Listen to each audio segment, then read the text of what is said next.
Welcome, everyone, to Hit the Books. I'm Tom Casale. He's Joey Knish. Knish, top of the morning to you, baby.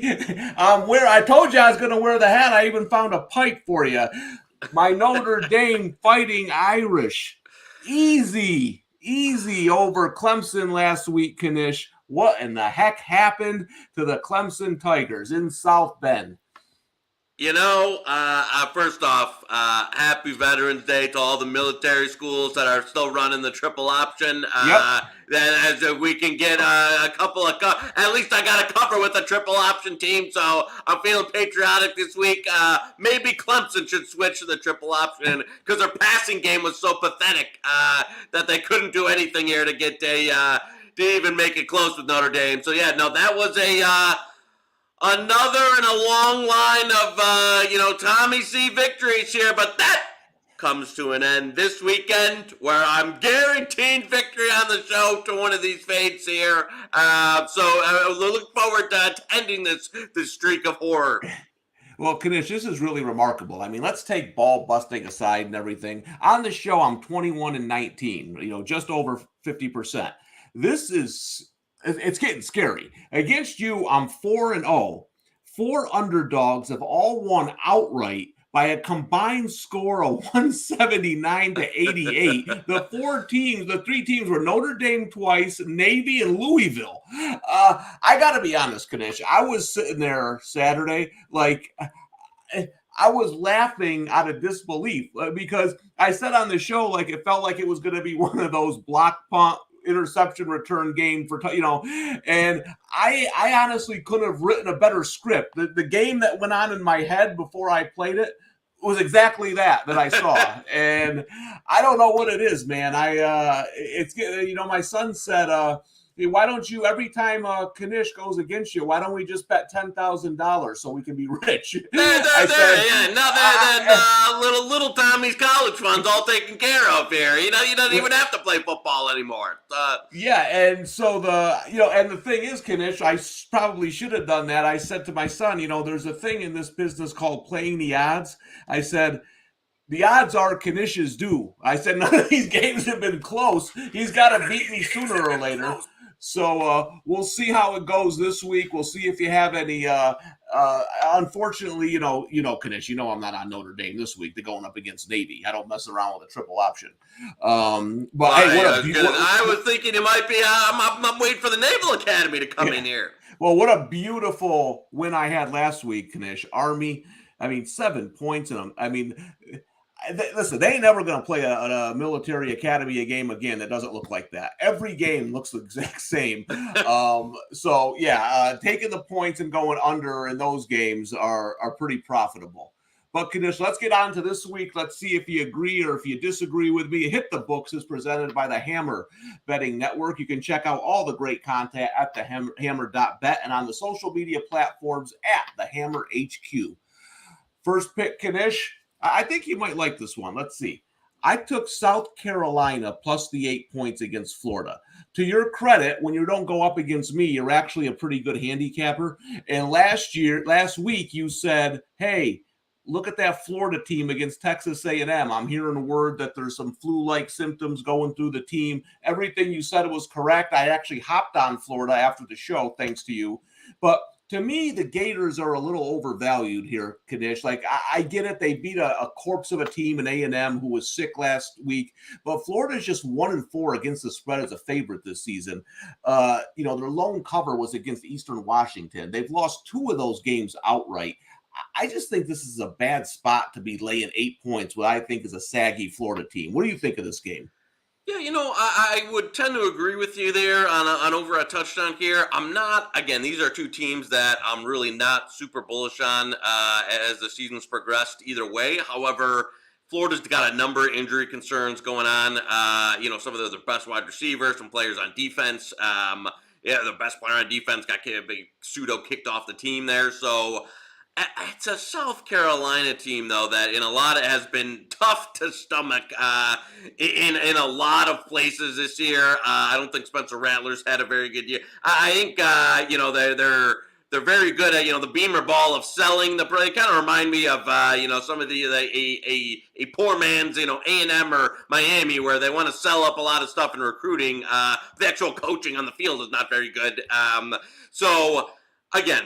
Numbers-wise, it would be a slight lean for me to South Carolina. It's probably a game I'm gonna stay away from, as not loving either team. But over a touchdown here, South Carolina is the only side I'd back. And it's and again, you said as a Florida spot coming off the game versus Texas A&M, big win there. Probably a game where they looked better than they actually are against a Texas A&M team that was run down, missing a ton of players, guys who were playing were sick and all that. So yeah, I could get it. If it would be 8-0 for me, but it's probably one on the actual wager side. I'm gonna tend to wait away from. Yeah, and one of the things, Knish, I think it's hard laying over a touchdown with Florida is they can't stop the run. They give up 191 on the ground, so teams can run the ball on them, shorten possessions. So I think that's an issue. But I will say one thing. I want to get your thoughts on this quick. I thought the line was going to move in my favor. I bet this right on the opener at 8. The thing hasn't budged. What do you hear? Is this two-way action on this game? You know what? I was actually trying to look real quick to see Marshawn Lloyd's status for South Carolina. I am not a South Carolina guy who's in a big background. He is fantastic, though. And I know, looks like he did practice yesterday. So that would tell me if he's back to practice this week, I would lean towards he's giving it a go. In which case, I would be more bullish. Again, I know a lot of people say running backs matter. In this type of game and that type of player, I think he is actually worth something to the spread there. As you said, that's the way South Carolina is going to be in this game. That's the way South Carolina is going to have to compete in this game, is run the ball, and he does make a significant difference for them. So, yeah, that's one. I think depending on his status here, you might see a little bit of movement either way there towards your line there if he is actually ruled in. But yeah, I think for me 7 was about right. I could see a 7. They're going to get some buyers there if it does get to flat 7. So I don't see it trading too far either way there. But yeah, you got the side I would definitely lean on. All right, so that's my first one. I tell you, Knish, the dogs are barking for me this week. And in my second pick, I'm buying a team that I was right on this year in terms of win total. Thankfully, they got me my win total. I don't think they've won a game since. The Syracuse Orange. I took the 7. I think that's up to 7.5 now. I went over 4.5 on Syracuse wins. They started 6-0, and then they just disappeared. I think this is a nice spot to buy the Cuse at home in a game I think that might be lower scoring, close. FSU beat an absolute dreadful Miami team last week. Just garbage of a program right now. And I think they're a little bit overvalued here. I know Schrader, Syracuse's quarterback's probably not going to play. They're going to have to go with the kid that transferred from Florida to make his second start. He did not look good against Pitt last week. I think he'll have a better game this week. I know he was talented, a recruit coming out of high school. So I think the Cuse can keep this game within a touchdown. Are you with me? You know what, the Schrader thing to me, and again, I'm not a huge Schrader guy myself, but it's a game where Syracuse does tend to be significantly better. One of these teams that is much better in the Carrier Dome when they're playing in their home confines than on the road. But as you've seen, this I think the line moves kind of speaks to the fact that, and some of the word around is that, yeah, as you said, I don't think Schrader's going to play. tough for me to bet. And again, it's a Florida State team that I think has been undervalued in some spots this year. This is one, though, that if I was going to back Florida State, I think the line's kind of gotten away now. I know this opened up, 6 across the board. I know there was some 7 there. It would have been one that I think we would have had a head-to-head at a previous line. At the current, that's everything looks to be 7.5 to 8.5 out there. That's too rich for me in this game. I think now it's correct. I would have been, been a little bit more bullish on Florida State at a touchdown or less. And I don't know. We'll see. You might get this again. I think you can see. We saw this with Connor Weigman and A&M, where the first game he came in and he had to replace Ames King, that he looked awful. The next week he was actually significantly improved. So I think you could see that in this scenario. When you get a week of prep and you get a week of practice and you're not in kind of an emergency scenario, you can see a significant bump from an initial performance. But for me, Syracuse has got some other injuries going on as well. So yeah, it's a team that I would have actually, I think we would have been head-to-head at a previous number. At the current, it would just be a stay away for me. Yeah, and you mentioned, like we always talk about on the show, Schrader's probably not going to play, but Syracuse does have some significant other injuries on the team. It's part of the reason they've kind of slipped back. I thought they were in a terrible spot last week, though. They should have beat Clemson.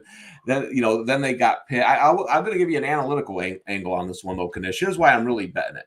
I live near Syracuse, and one of my buddies is taking his kid to the game, and he's a Florida State fan, and so he's got the Florida State jersey, getting his kid the Florida State jersey. This guy's unlucky, man. I mean, he's unlucky. He complains about everything. So in my head, I can see me getting texts or phone calls on the way home about how the Florida State program still stinks and they're not going anywhere. So I'm going to go against my unlucky friend, and I'm going to take the 7 points with the home dog, Syracuse. And I got the bad vibes going to the Carrier Dome here. Yeah. Hey, I mean, I'm hoping now they got extra hoping they cover so we can troll you with some of these texts there on the way home and tell you, that Florida State's on the up and up. So at least now I've got a significant rooting interest in this one. Well, my third game is another underdog. I feel like you're going to like this one, Knish. I'm on UConn plus the 14.5 over Liberty. I mean, this is I'm kind of a spot better. This is a dreadful spot for Liberty, who just upset Arkansas, has Virginia Tech on deck, plays that sleepy noon game against an improved UConn team. And for me, Knish, I think that the Flames are a much better dog than a favorite. Liberty's just 1-4 against the spread as favorites this year, 0-3 laying double digits. So I think this is a good spot for UConn to keep the game close. This is actually, I think a pretty fascinating game for, a lot of people that wouldn't have it on their radar against a team that UConn, one of the better ATS teams in the country this year. Yeah, Jim Mora, I don't think UConn, I don't think he'll get enough pub. You usually have to be one of the, elite teams to get coach of the year. He should really be in the right, if not a finalist for college football coach of the year for what he's been able to do in one season.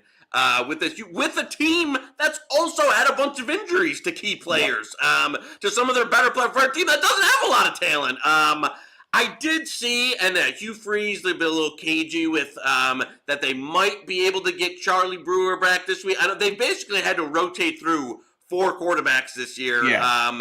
And saying that Brewer might be back, Caitlin Salters might be back, said maybe in a pinch they'd be available. So this is a tough one because I'm not really sure who's going to be available for quarterback. If it was one of the third QB3 or QB4s, I would definitely be with you here in terms of getting the 2 touchdowns. I agree. Tough for a program like Liberty to have that massive SEC game here. Now back-to-back roadie traveling up to the Northeast against a UConn team that's striving for bowl eligibility here.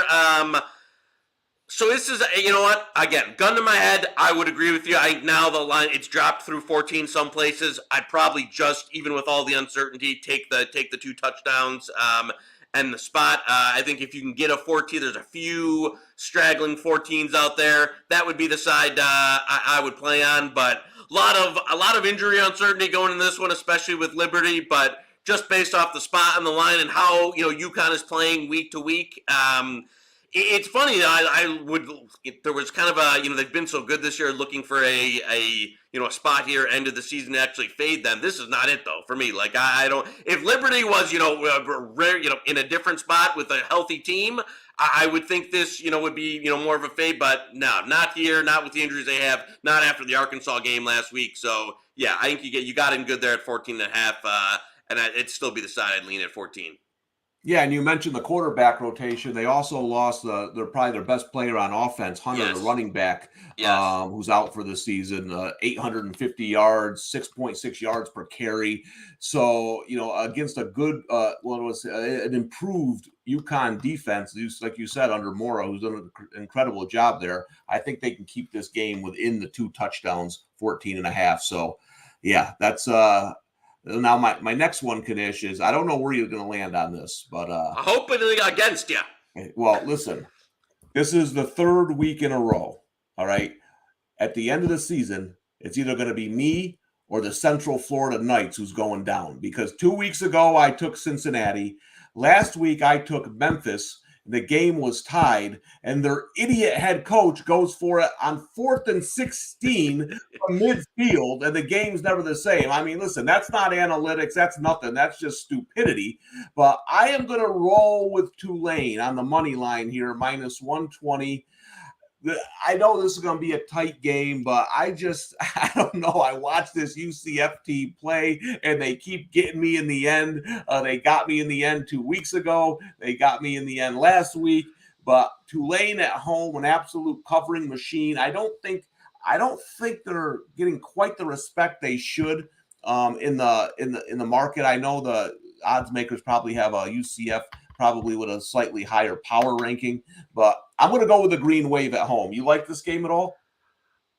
Listen, Tommy, it's music to my ears because we got there, baby. Because I'm going to O-Town, Orlando. I'm traveling from the bounce house. Now, this is in the biz. We call this an emotional hedge because I actually have an absurd price on Tulane to win the AAC from earlier in the year. So the heart will be with Tulane. So even if I have to lose another game to Tommy C, I hope it's this one. But I'm on some UCF here. Bookmaker was actually trading 2.5 for most of the week. Might actually still be 2.5 there. Most places are 1.5. I played some 2.5 there. And again, whether it's Mikey Keene or Plumlee, and I think Keene even gives them another option if Plumlee does come back and he's not able to get in the passing game. It's just, for me, a team that, again, I was on Tulane early. They're a team that I bet for a lot of the season. I think now getting into this home stretch here where they've got the 3 elite, the other elite teams in the AAC, it's just a little bit outside of their depth. They seem to be kind of a year ahead of schedule here. Willie Fritz, fantastic job, accumulating talent. Just if we look at roster to roster, I think UCF is the better team. They've now got a couple of options at quarterback now that Mikey Keene has actually had some experience here and can give them something. They've got the better athletes, the more explosive players. I think on the ground, too, they can kind of hamper what Tulane wants to do. So this is one. I'm going to go with the Knights here. I think that I have them a little bit of a slight fave. But if I'm going to lose another game to Casale, I need it to be this one, which tells you all you need to know, that I guarantee that UCF is going to win this game and cost me like the 66-1 or whatever I have on Tulane. But give me the UCF here because I think the Green Wave finally peters out here. Well, Knish, I'm not a big political guy. They tell me that the red wave we were expecting didn't happen, but if history is any indicator, some red wave and the green wave going down this week. The Green Wave on Saturday at home, a huge win for the program.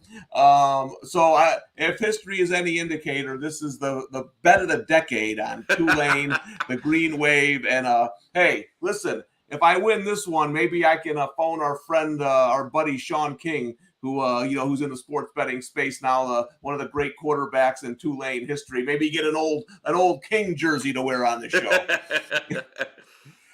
Now, Knish, this last bet, you ever place a bet and after you hit submit, you just sigh because you have to be invested in something you don't want to be invested in? I don't know where you. Hopefully, you have no opinion on this game, so you don't have to worry about it yourself. But I dove in and I took the Iowa Hawkeyes plus a point and a half at home. This is a big. Wisconsin. This is an old school Big Ten premium. Iowa, Wisconsin. Yeah. So listen, this is going to be a tough game to watch. I feel that the Hawkeyes should be a slight favorite at home. So getting the point and a half, they got the 5th best rush defense in college football. And I think, man, if you can stop Wisconsin's running game and make the quarterback try to beat you, that's going to be one of those Iowa games similar to the Notre Dame game we saw last week with the turnovers, the weird things that happen in Iowa City. So listen, I'm not proud of it. If I could go back and take one of these 5 off, this would probably be the one. Do you have a side on here that you like at all? To be honest with you, I don't hate your position there. Really, it's an Iowa offense that has showed a pulse the last couple of weeks.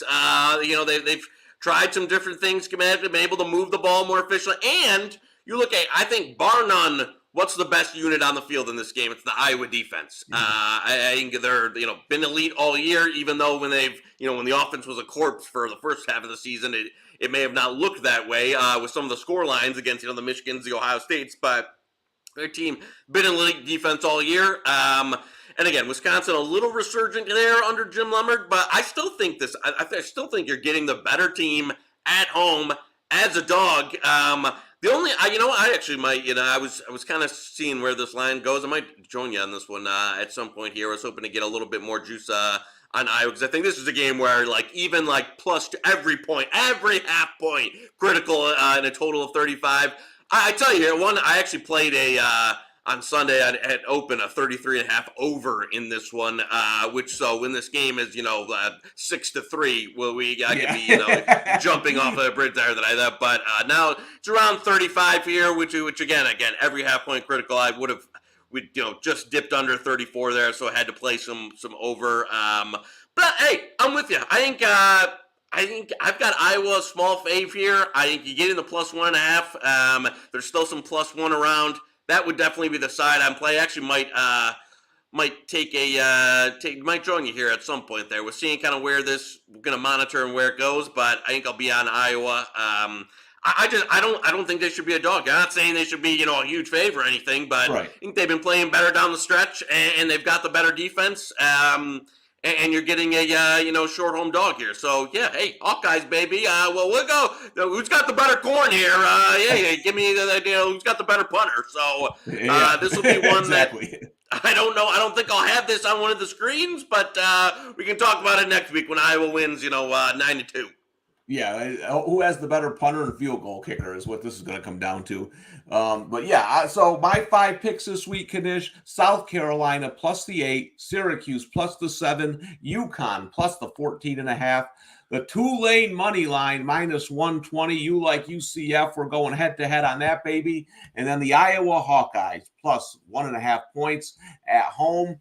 Game one, there's always the game that I just missed my top 5, and I'm going to ask you for what you like this week. Maybe this is one of them, but I look at this Auburn Texas A&M game, and I worry about teams like Texas A&M, who started the year plus 1,600 to win it all. They had high aspirations. They haven't won a game in months. They're struggling. I had Mississippi State last week on that early line before the coaching change I mentioned on the show, and it looked good early. But Auburn showing some heart, getting back in, almost won the game. You have a side on this one at all? I do have a small play on the Auburn money line in this game. I think this is one of the a fascinating handicap in terms of just raw talent and number versus having to quantify, the motivation in teams that are playing. I mean, Texas A&M after last week's, ton of guys with the flu, ton of guys out. Who's going to be back this week? I think they'll be getting a number of guys back. On the surface, would I have Texas A&M if we're just looking at players, talent, raw power rating, a favorite in this game? Yes. However, as you mentioned, Casale, you go from Brian Harsin, who everybody hated, everybody wanted out, to Casale. He's running up and down the sidelines. They were down, significantly last week, come all the way back and make that a game. So an Auburn team that's obviously still playing. has them kind of, potentially versus, what Jimbo, the corpse of Jimbo Fisher, where a lot of guys, you're hearing rumors of some of their, fantastic recruiting class wants to hit the portal already. What guys are actually going to go? So it's not one that I've taken. This is one that I wanted to just avoid. But I can't blame you here. It wouldn't surprise me at all if A&M just didn't show up and kind of a rejuvenated Auburn team was able to. And what can they do? They can run the ball. Texas A&M struggled against the run. I'm not sure who on their defensive line is going to be actually able to go. So yeah, it's one that. If anything, I kind of like the over here at current. I played some 48. There's still some 48 out there. I don't think either defense is particularly playing very well at the moment. And you've seen Jimbo with Connor Weidman kind of open up the offense a little bit. So like the over a touch. But hey, I'm not going to. This is the type of game where, if you can get a plus money line on a team that's, potentially, rejuvenated versus a team that you don't know where their head's at, hey, I don't blame you.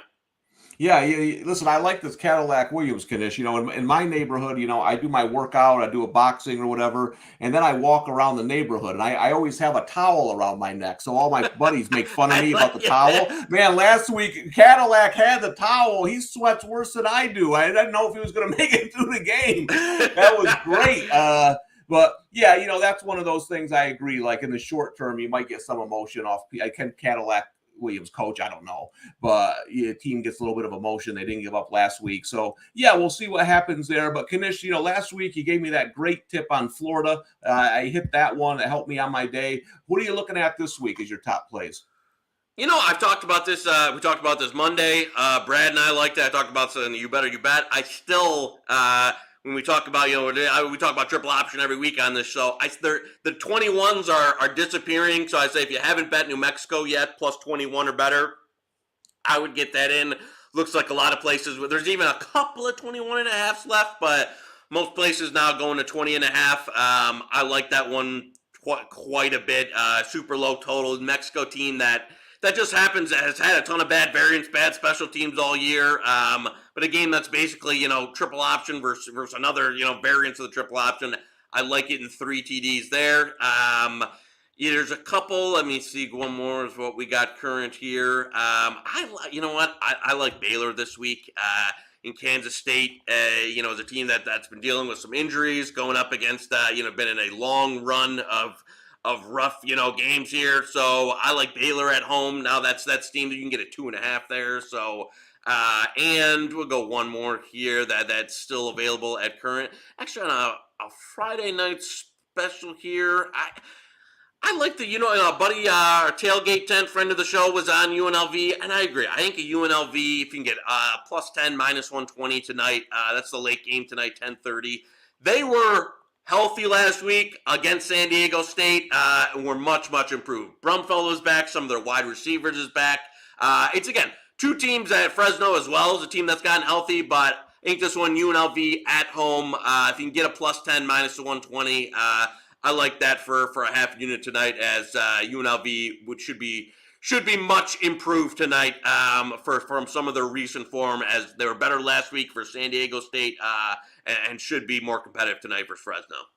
Yeah, Knish, and listen, I was looking at that. We know who the defensive coordinator is for New Mexico, Rocky Long, and I know baby, every the triple coach, option whisperer. Every coach that knows how to play that triple option, and he's one of them. I was looking at that game. I think I'm going to jump on it now. I was only worried about New Mexico. They just don't score, so it's their offense is pitiful, but I do think they can keep that within the number with Rocky Long there. So yes, I will be on that with you. But my Friday night special, Knish, is I'm going right at you, baby. Go to the college basket. Go to the hardcore. I put Eastern Michigan, the 22, baby, against your Michigan Wolverines. That number's down to 17. Win or lose, I got the closing line value. I get to put that on Twitter. Right? Hey, I got the good number. What's his name playing? Amani, the big Amani so. Bates coming home. Is he playing tonight? Yep. Yeah, I believe so, and I think that's why the line that moved. But I thought 22 was a little high there. 17s. That's one thing about college basketball, Knish. That's one of the sports you got to get early because those lines will move 5 or 6 points in 24 hours, and those are tough. But yeah, I went against your boys this week, but I do have a futures parlay alive, Knish, where I only need Michigan +7 against Ohio State. And the only reason I took the +7 is because they wouldn't let me bet the money line this early. But Michigan is going to beat Ohio State Saturday after Thanksgiving. Yep. Offensive line too good to get them up, to mash them. I love Michigan in that game, so I got that going as a futures bet as well. I hope. Well, let's say I hope you're right. And again, I like the. I've been adding some throughout the year on some of the early lines on that one as well. So yeah, I think that's going to be even if hey, you know what? I think that's going to be a one that's definitely competitive. Hoping for some wind and snow and rain in Columbus that weekend. So I hope the weather gods are with us. All right, Knish, it's my final 5 picks for the show. South Carolina +8, Syracuse +7, UConn +14.5, Tulane money line -120, going head-to-head against you with University of Central Florida, and Iowa +1.5. And I'm going to hop on the New Mexico bandwagon going against the triple option. I think that's a good play, getting the 3 touchdowns against Air Force. Well, Knish, another week in the books. Hey, we're almost done, for Christ's sakes. It's college football season flies by. So we're already talking Michigan, Notre Dame, or Michigan, Ohio State here. But don't forget to subscribe to the Hammer NCAA football on YouTube. The next Hit the Books, Knish, is with you and Brad Powers Monday at 4 p.m. Eastern Time. You'll break down the games. You'll look ahead, early lines, everything you need to know for week 12, if you can believe it, of college football. Knish, it's been another great show. I wish you the best of luck in your picks. For Tom Casale, Joey Knish, we will see you next Friday on Hit the Books. Good stuff, brother. Good luck this weekend.